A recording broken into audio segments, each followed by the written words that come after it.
They can't all You be. can't see my face, but I was laughing. That's a great cover, Eric. You can't see my face, but I was laughing. We are broadcasting live. I'm on my other computer, so my camera's from like 1997, but does give me much gentler tones. What's up, Russell? Oh, hi, guys. Oh, hello. Fancy meeting you here. I was just called in the last minute. That's the life of an alternate, right? Always a All right, so 554 is your game code, and Eric will get you guys to do a test buzz once you're all set. Oh, I need a link, right? Yep, look at Ethan's screen.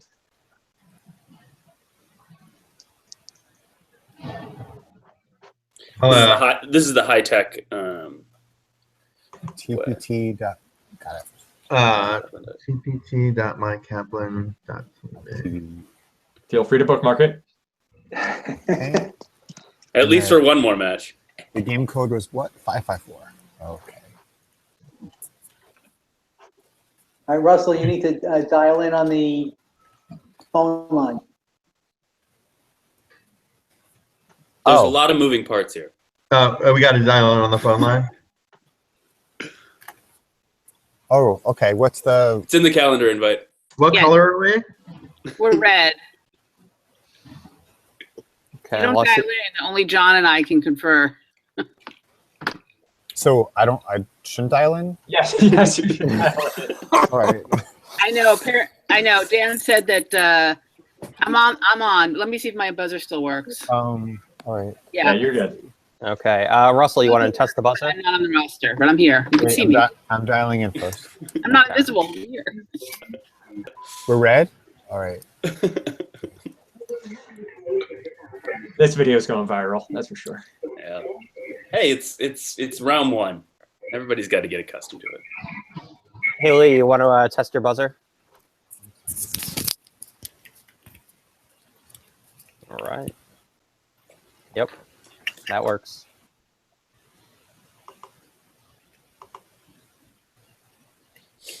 All right, is that everybody? Has Russell tested too?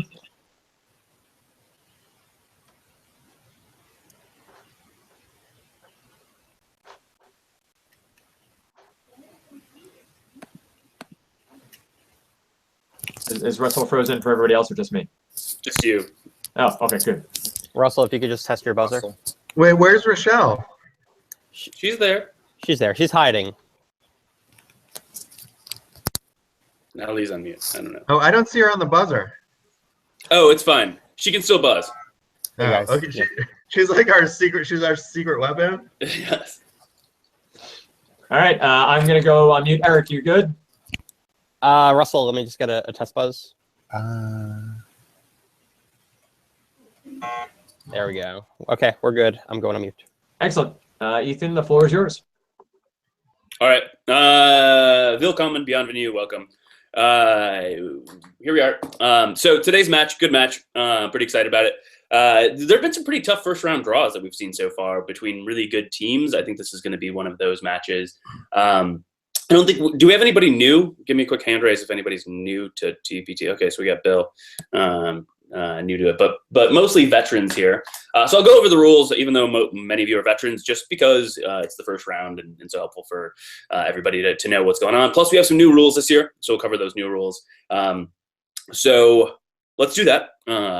But I am your host, and I'm Ethan.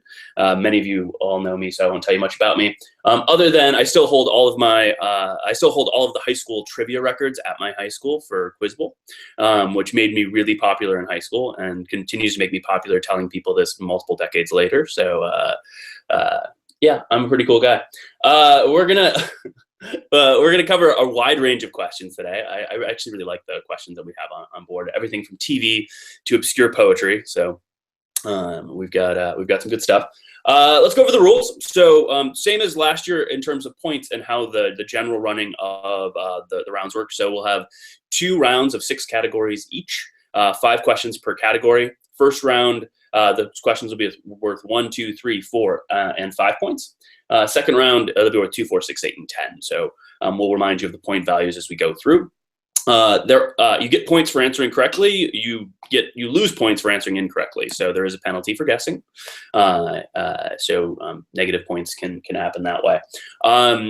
As we go through, we may occasionally encounter a question that we aren't able to reproduce here in the TPT. The TPT Coliseum. So we have what are called surprise substitutions. Those will be signaled during my matches by a dancing taco that makes its appearance whenever we have a surprise substitution. A new question will appear that will not be from the same category, but be from a different category. We might see as many as 4 or as few as 0 surprise substitutions. Even do you sing the Bob Verini surprise substitution song? No, I sort of half do it and just make the taco dance. So that's Bob's got his thing. I've got the dancing taco, which, it's a phrase that you don't get to use every day. So if we see those, we may see 0. Hopefully the taco gets to make an appearance. Who knows? Couple things that are different this year. So 5 questions per category. What's different this year is we have set a limit on the number of times you can buzz in a category. Not number that you can answer correctly, but the number of times you can buzz in a category. And that is 2 times per category. So one of the things I would recommend is after you have buzzed in twice within a given category, put your paws up, hold them up so that you don't accidentally buzz in. If you do buzz in, you will be penalized the point value of the question by buzzing in a 3rd time. And we got eagle eyes on this. It's only happened a couple times so far, but again, the pause off buzzers is a good reminder. Now, note, surprise substitution does count towards category, even though it's a different question from a different category. It's still one of your buzzes within that category if we have to go to a surprise substitution, so just be aware of that. One of the other big changes is you're on conference lines talking to each other. This year, there's no consultation while I'm reading the question or before you buzz in on answers. So really no consultation during the general flow of gameplay. That's because that could allow the people who have been buzzed out to be able to provide the answers. So you're not. The only place where you will have the ability to consult is in the case of a steal. So just a reminder on steal rules, if one of the teams answers incorrectly, the other team will have a chance to steal, confer amongst themselves, take 10 seconds, and then the team captains will provide me an answer, or if they want to pass, they can just say pass. Team captains, Petros, I believe Petros is correct. Yeah, right. And Lee, I think you're taking the lead on the other team. So, well, I'll just ask you all to be respectful of the time and come off mute when you need to. One quick question. In years past, we had to buzz in if we were going to steal. We don't have to do that, right? That's not. Nope. Okay, great. Yep. Perfect. So I'll give you the 10 seconds. Petros is really there, and that's not like Watson. I can see Petros. No, I can't. I just see a picture of Petros. Oh, there's Petros. I had to click on the picture of Petros, and then I got real Petros. Yes, I don't know why that works that way sometimes. We also, a note from our producers that I got before we started, some people have been getting kicked out or dropping out at times. We'll try to be pretty patient with that if that happens during this game. But we have 4 people on each team, so we'll also try to keep the game moving forward as much as possible, okay? But we're aware of some technical glitches that have been coming through. So that's most of the rules. In case of a tie at the end of 2 rounds, we will do a whole category as a tiebreaker, not just a single question. So that doesn't come up very often. So do we have any questions before we begin? Is Rochelle's name supposed to be there too? Under always a bridesmaid? It's okay. She can still buzz in. But if at any point, it's a cookie issue. But if at any point we do run into an issue where, if you see something, if your buzzer's not working, if you see something, say something, come off mute, let us know. We'll try to troubleshoot quickly and move back along. And again, try to stay on mute until I call on you. So even if you ring in and your name's glowing in big letters, I will still wait to be called upon before coming off mute and giving your answer. Okay. Okay. Well, leave your troubles outside. Everything is beautiful here in the TPT arena. So let us get started. One other thing. So I'll give you all like about 10 seconds at the beginning of each category. If you do want to talk to each other, confer about some sort of strategy, it's not a lot of time, but you can take a little bit of time to be like, hey, I'm going to take the difficult ones if it's something you feel strongly about. So I'll give you the category, give you about 10 seconds. So to that end, our first category today is cop rock. Cop rock. Cop rock. So take a couple seconds, figure out what you want to do with that. Give me a quick thumbs up. Everybody's ready to go. First question, first match of the first round of the new TPT tournament for these two teams.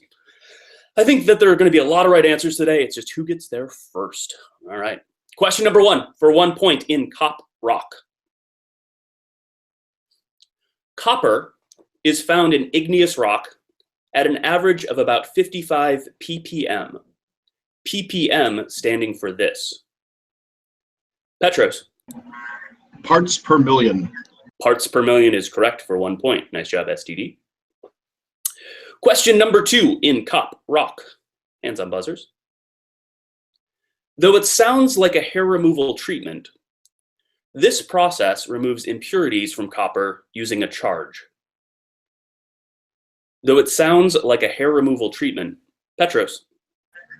Electrolysis. Electrolysis is correct. And may want to take your hands off. 3 point question. Hands on buzzers, except for Petros.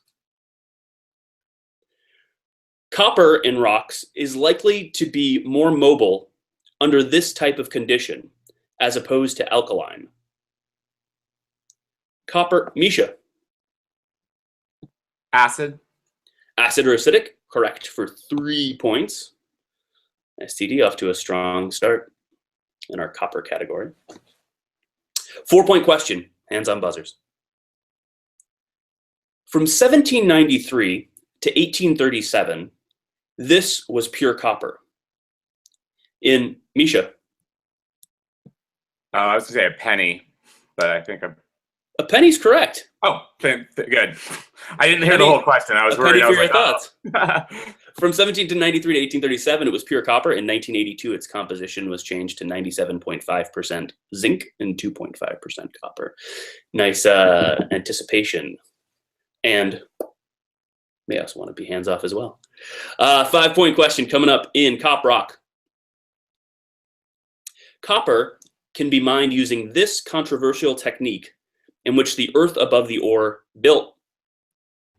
Strip mining. Strip mining is correct for 5 points. Way to run the category, STD. That's 15 points in our first one. Always a bridesmaid. Hey, Ethan, Yeah. my app is not showing me the score. Are other people's apps showing them the score? I got the score, yes. Yeah, I've seen it too. Can you refresh, Rochelle? I can buzz in, but I can't do anything else. Hold on. What if you refresh your browser on the site? Join game in progress. Yeah. Okay. Cool. Oh, and now I'm on the list too. Okay. All right, so 15-0 with a full category run. Nice job, STD. Always a bridesmaid. Get some of the cobwebs out. Just one category. We got 11 more to go. Category number 2 after Cop Rock. Our next one is Hello, Larry. Hello, Larry. So take a couple seconds. Get ready for Hello, Larry. All right, 1 point question coming up in Hello, Larry. Larry Fortensky. Rochelle.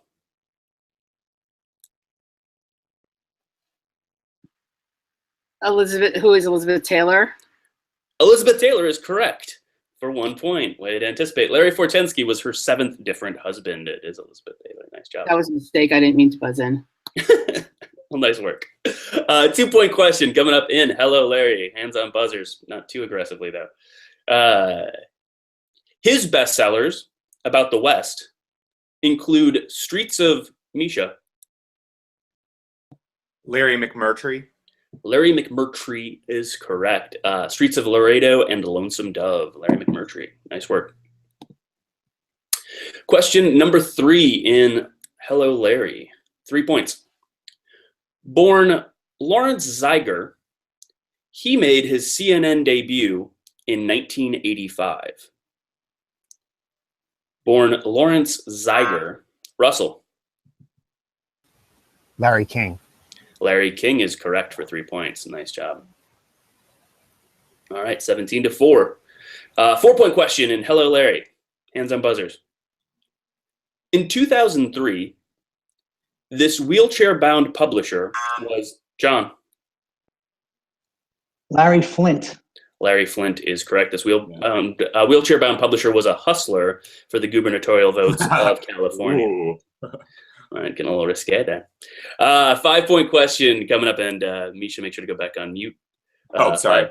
5-point question in Hello Larry. Hands on buzzers.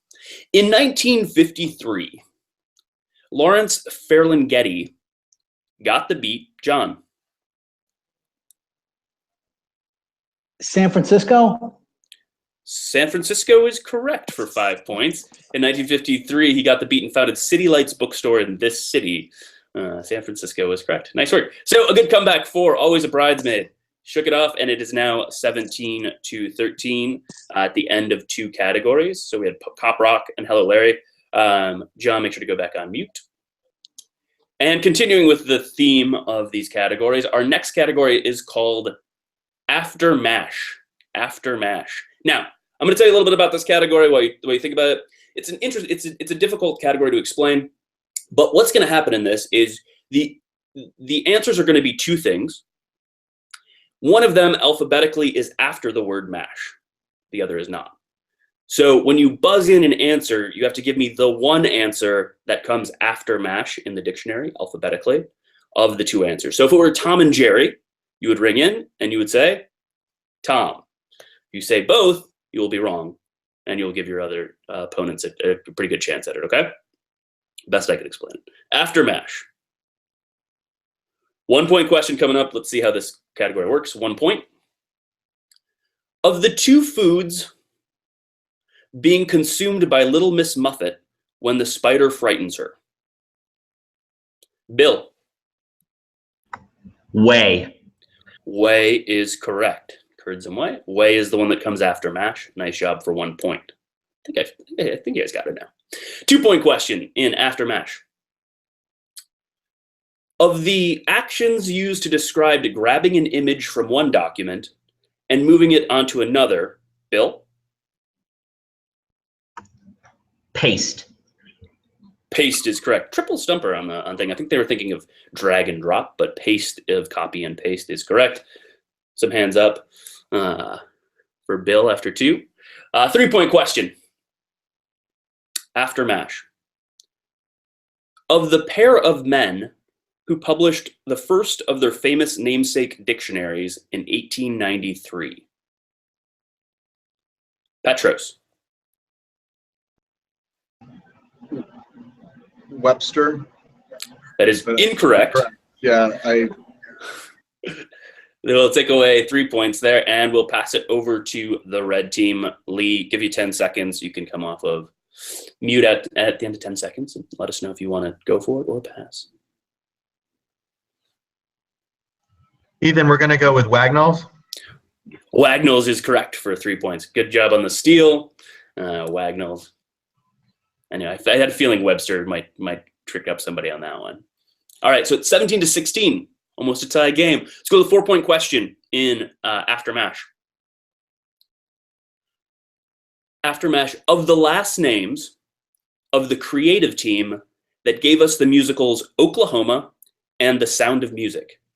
John. Rogers. Rogers of Rogers and Hammerstein is correct for 4 points. Nice work. And our last question for 5 points in After Mash. Of the 2 items used to identify the source of a biblical quote after the book, John. That would be verse. Verse is correct for 5 points of chapter and verse. Nice job. After Mash. So at the end of, was that 3 categories? 3 categories. We have a score of 25 for Always a Bridesmaid. Clawed back after that great first category by See Think Destroy. 25-17. Okay, well, so far we've had a bit of a theme going in our category titles. We'll finish that out with category number 4, which is TV shows that bombed. Hold on. Oh, Misha just had to reload. Sorry. Sure. Yeah, no, I couldn't. Yeah, sorry. Sure. TV shows that bombed. TV shows that bombed. Hands on buzzer. Let's go to the 1-point question in TV shows that bombed.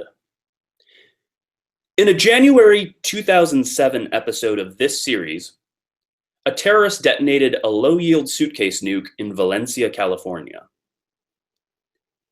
In a January 2007 episode of this series, a terrorist detonated a low-yield suitcase nuke in Valencia, California. 10 seconds. Petros. 24. 24 is correct. Triple stumper on the show, but when you have terrorists in Southern California, odds are 24 is going to be the right answer. Nice job for 1 point.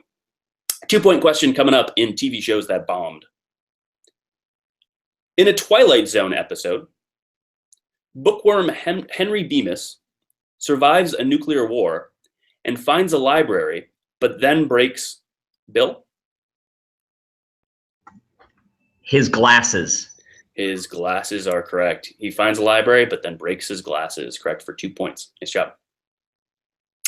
3-point question coming up in TV shows that bombed. The nuclear blast that caused chaos in Jericho, Kansas, was detonated in this state capital to the west. Russell. Topeka. Topeka is incorrect.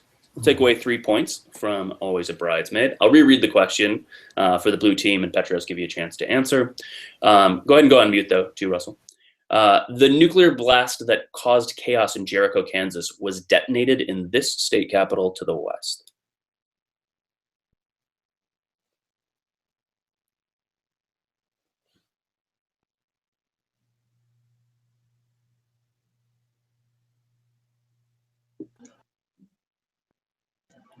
We're going to pass.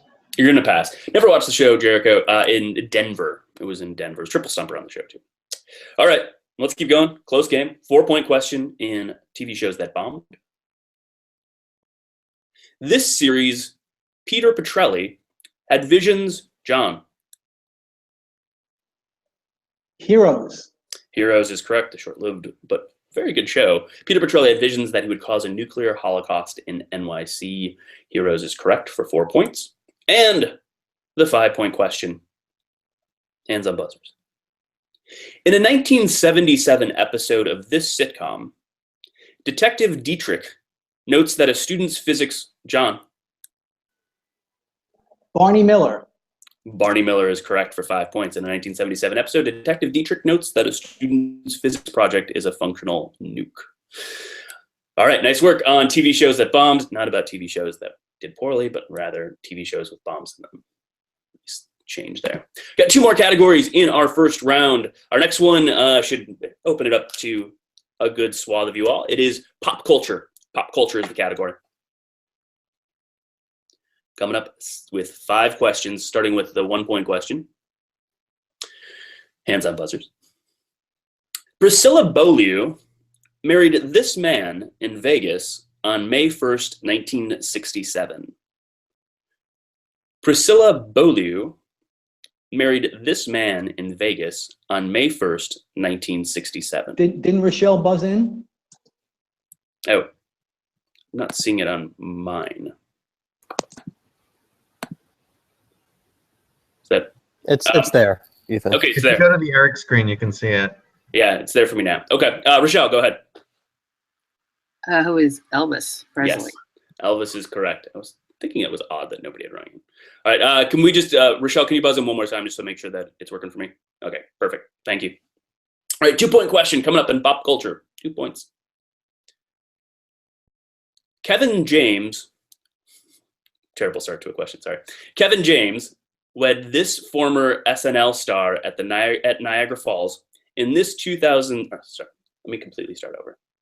Kevin James weds this former SNL star at Niagara Falls in the 2007 film, Bill? Adam Sandler. Adam Sandler is correct. In the 2007 film, I Now Pronounce You Chuck and Larry. Terrible movie. Terrible people. 3-point question coming up in pop culture. A two-time Oscar-winning actress. One of her first jobs was as the Coppertown suntan lotion girl at age 3 in 19... Rochelle. I think it was Jodie Foster. Jodie Foster is correct. A triple stumper on the show. Jodie Foster at age 3 in 1965. Pause off, Rochelle. You're out. Make sure to put your mute on, though, before you take your pause off. 4-point question coming up in pop culture. Hands on buzzers. In 1964, Louis Armstrong topped the pop music charts with this title song from a Broadway musical. John. Hello, Dolly. Hello, Dolly is correct, which is funny because Bob had a Hello, Dolly category in the last match before this. But Hello, Dolly is correct. Louis Armstrong song. Good for 4 points for Always a Bridesmaid. And finally, the 5-point question in pop culture.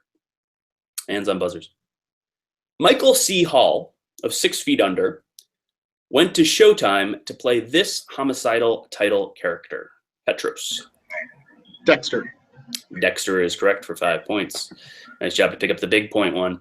That leaves us at the end of 5 categories in our first round at a score of 39-27. Still pretty tight game. Like I said, I expected a lot of right answers. It's just who gets there first.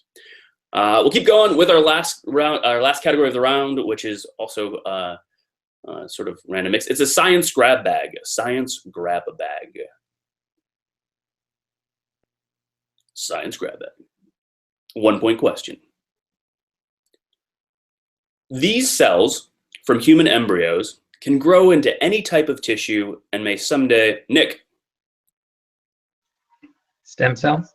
Stem cells is correct. These cells from human embryos can grow into any type of tissue and may someday cure diabetes and Alzheimer's. 2-point question in science grab bag. Jupiter, Saturn, and Uranus are called this type of planet after a Roman god. Bill. Jovian. Jovian is correct. Also a triple stumper on the show. Nice job for 2 points. Jovian is the type of planet. 3-point question. A material called urge, U-R-H-G-E, urge, U-R-H-G-E, can be manipulated into being this, lacking electrical resistance. A material called urge can be manipulated into being this, lacking electrical resistance.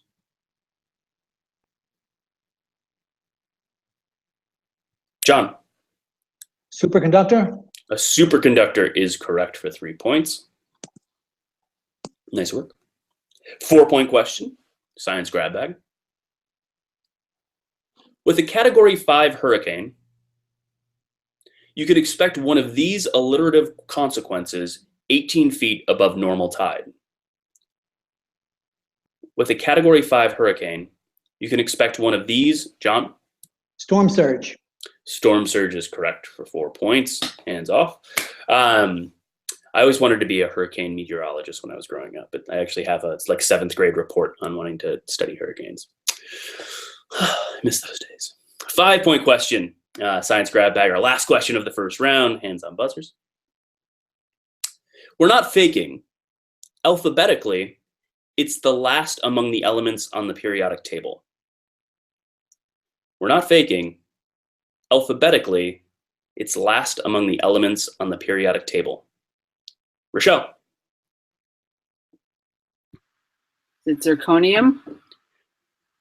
Zirconium is correct for 5 points. Nice work. Triple stumper. Maybe there's just bad science week for Jeopardy, but correct. Zirconium. I think they're hoping somebody would go with zinc. 51-30. 51-30. So 21-point lead. Because it's odd versus even, this means we will not see a tie in this game. So be aware that you're fighting to the last breath. Go ahead and take a big stretch. Give yourself a chance to relax for a quick minute while we get ready for round 2. Remember that in round 2, the point values are doubled. My patience is halved. We are ready for some more questions. There's a lot of TV in that one. All right, let's get ready for round 2, double Jeopardy round. Round 2. First category is going to be world capitals. world capitals. So the geographers among you may be ready to go. World capitals. I like geography. Question number 1 for 2 points. 2 points. Hands on buzzers. Budapest is the capital of Hungary. This is the capital of Romania. Bill. Bucharest? Bucharest is correct. When I spent too much time at the library in college, my roommate always told me to give the Bucharest. The best Romanian pun I've got. Second question in world capitals. Hands on buzzers, hands on buzzers. Question number 2. The capital of India is not pronounced Calcutta or Calcut, but this way. The capital of India is not pronounced Calcutta or Calcut, but this way.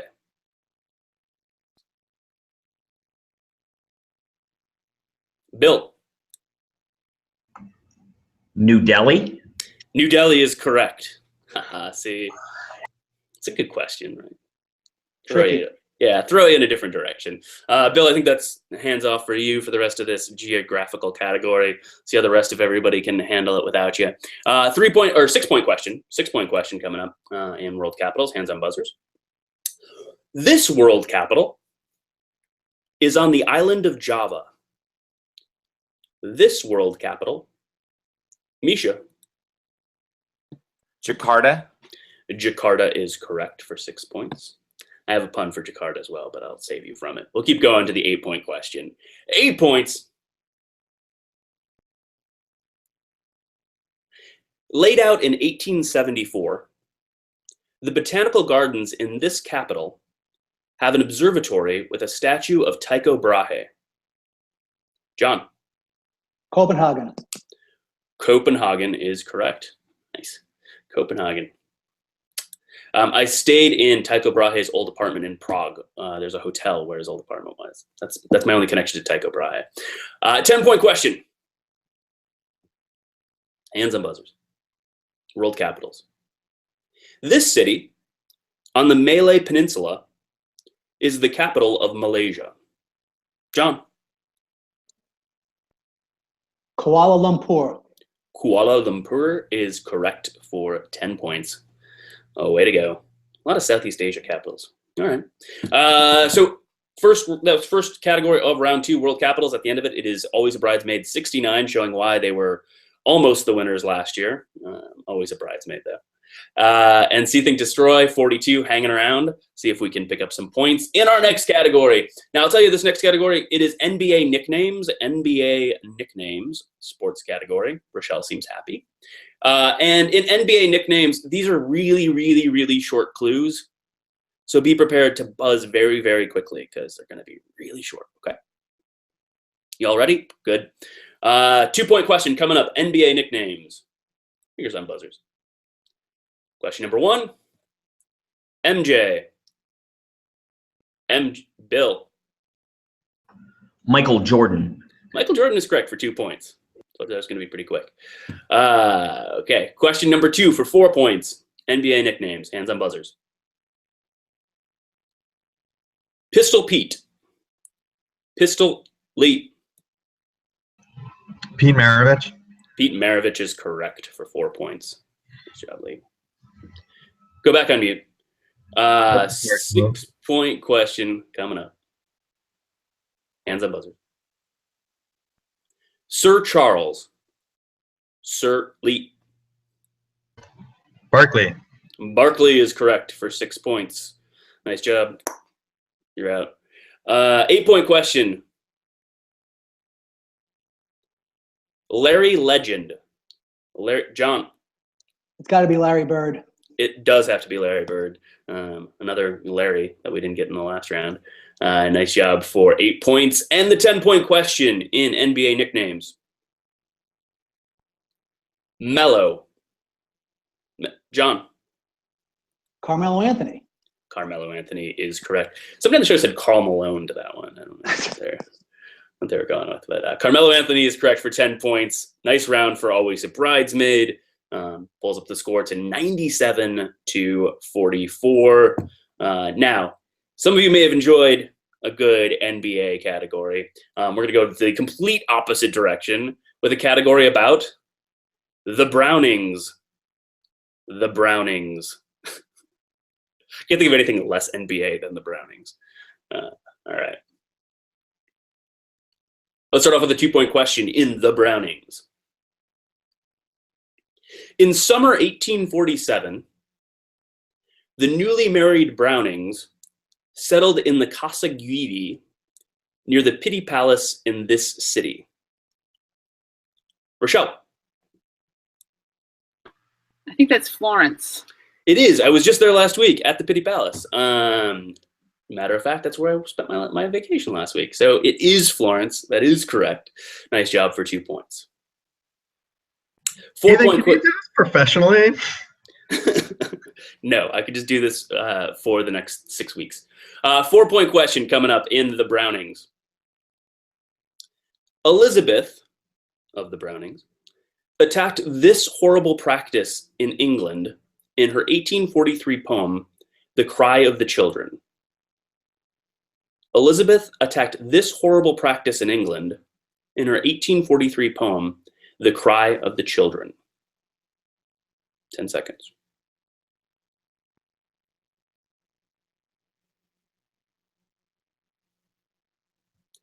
All right, time. Ooh, a stumper. Well, we haven't seen one of those yet.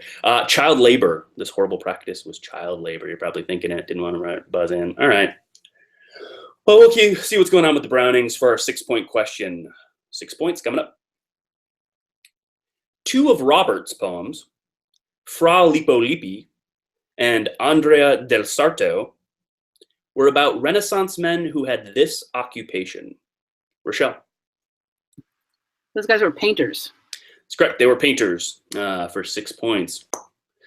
Now, all of your great Brownings knowledge will no longer get to go to use as we get to the 8 and 10-point questions. But nice job, Rochelle. 8-point question.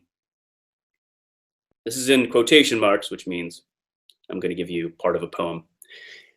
Guess now who holds thee? Death, I said, but there the silver answer rang. Not death, but John. Love. Love is correct. When poets aren't talking about death, what else are they talking about? They're talking about love. Nice job for 8 points. Triple stumper on the show. I think it's just my delivery. 8 points. We got one last question on the lovely Brownings. 10-point question. Hands on buzzers. Elizabeth returned to London a semi-invalid and spent the next 5 years confined to her room on this street. John. Wimpole Street. Wimpole Street is correct. Nice job. Wimpole Street, the Barretts of Wimpole Street. Very, very good for 10 points. Who are the Brownings? Poets. Elizabeth and Robert. Am I alone here? Maybe. No, you're not alone. Thank you. I thought it was like a clever category where all the words had brown in it, all the answers had brown in it, but then I quickly realized that these are people. All right. Again, opposite of the NBA, the Brownings. 19th century poets. Not. Robert was great from the 3-point line. All right. Well, 3 categories down. Or is it? Yeah, three categories down. We got 3 more categories to go. So 123-44. Always Bridesmaid starting to run away. Hopefully, See Think Destroy gets their buzzing fingers unsweated. I don't know what you need to do with it, but get buzzing. 2-point question coming up. Our next category is pact or faction. Pact or faction. Pacts. 2 points. The United States, Canada, and Mexico signed this trade pact on December 17th. Lee. NAFTA. NAFTA is correct. December 17th, 1992, though it did not go into effect until January 1st, 1994. All right, so 2 points for NAFTA. So pacts. 4-point question. Hands on buzzers. The Kellogg Brand Pact was used as a legal basis for post-World War II war crimes trials in this Bavarian city. Bill. Nuremberg. Nuremberg is correct. That was the Bavarian city. I was not there last week. 6-point question. Pax. A high point of German appeasement, 1938's Munich Pact was approved by this British Prime Minister. Bill. Neville Chamberlain. Yes, dishonor. Yeah, Neville Chamberlain doesn't get that great of a thing. So hands off. All of your great pact knowledge goes to waste. 8-point question coming up. In 1980, China charged Jiang Qing and fellow members of this small faction with treason. John. The Gang of Four. The Gang of Four is correct. They're Not the 1980. Cabal. Not the Cabal, and not the Group of Four. The Gang of Four. Somebody said Group of Four. Alex got mad. 10-point question. Pax. This political faction was organized in 1903 when it split from the Bolsheviks. John. The Mensheviks. The Mensheviks. When you're not the Bolsheviks, you're the Mensheviks. I imagine it's like a Sharks and Jets, right? Yeah. Maybe not. Okay, so the Mensheviks correct for 10 points. 143 to 54. Even with Bill's efforts, still falling behind. 143 to 54. 2 categories left. Our next category is going to be, gotta find it, Sopranos. Not The Sopranos, but Sopranos. Good luck. 2-point question coming up. Brunhilde is in 3 of the operas in this cycle, and Bridget Nielsen sang the role in all 3. Lee. The Ring. Do you want me to say it in German? I can try. No, that's fine. It's, yeah, the Ring cycle. Wagner's the Ring Lungliad? Yes, it's fine. The Ring cycle is correct for 2 points. 4-point question. I could put you on. That'd be fun. Just make you have to speak foreign languages. 4-point question. Sopranos. Cecilia Bartoli recorded obscure arias by this composer, some of which recycle Four Seasons tunes. Cecilia. Bill. Vivaldi. Vivaldi is correct. Composer of the Four Seasons, Vivaldi, 4 points. Sopranos for 6. June Bronhill, we all know her. June Bronhill's greatest success was in the title role of Layar's operetta, The Merry This. June. Rochelle. I could be wrong. Widow? The Merry Widow is correct. Nice job for 6 points. Way to go, Rochelle. 8-point question, Sopranos. Anna Netrebko, household name. Anna Netrebko has triumphed in roles like Violetta in La Traviata and Gilda in Rigoletto by this composer. John. Verdi. Verdi was the composer of Rigoletto. Nice work. And lastly, the 10-point question in Sopranos. This African-American soprano sang on Broadway and TV before her opera stage debut in 1957. This. Rochelle. Leontine Price? Leontine Price is correct for 10 points. I had to pull that one from the back of your brain. Triple stumper on the show if you want to get some, feel like you get some bonus points for it. All right, nice job on the 10-point question. Nice job throughout the round. Always a bridesmaid. It is now 169 to 58, seeing why these were championship quality team last year. Our last category, is Cue Me. Cue Me. Q in quotation marks. All of the answers will begin with the letter Q. Q Bank is not one of the answers. We have not made it a household name yet. Some short clues here. Again, be ready to buzz. First question for 2 points. A medical charlatan. Misha. A quack. Quack is correct for 2 points. 4-point question. Cue me. I haven't read the question yet, so we'll Teresa, be nice. 4 points. The only fertile female termite or bee. The only fertile female termite or bee. Bill. That is the queen. The queen is correct for 4 points. Starts with a Q. That's good. Question for 6 points in Q. Hands on buzzers. Eskimo, who was the subject of a top 10 Manfred Mann hit song. Bill? That is Quinn the Eskimo. When Quinn the Eskimo gets here, all the pigeons are going to run to him. Correct. Quinn the Eskimo for 6 points. 8-point question in Q. Tragically, Aztec Emperor Montezuma II mistook Cortez for this god and welcomed him. Petros. Quetzalcoatl. Quetzalcoatl, hard word to spell, is correct for 8 points. And our final point of the game, 10 points. I don't know if we can catch up here. 10-point question in Q. Prior to 2001, ownership of the Havar Islands was disputed between Bahrain and this country. Russell? Qatar. Qatar is correct for 10 points. A good Q country. Nice work, all. Knew it was going to be a game with a lot of right answers. 179-78. Always Bridesmaid takes it, moves on to round 2. See Think Destroy. Your STD life is not over, though. You will be in the consolation round, continuing to move your way back to the finals. We always come back. So I know you do. I think you guys won like 5 games in the not. We got close. We can't call it the last losers year. bracket. We got close. We got close. So nice game, guys. That was fun. Usually there's an ointment or something there, Petros. Thanks, Dan. Thanks. Ethan, great work. Thank you. Yeah. Have a good weekend, everybody. See you next week with more TPT On matches. the scorekeeping. Thank you. Bye. Bye.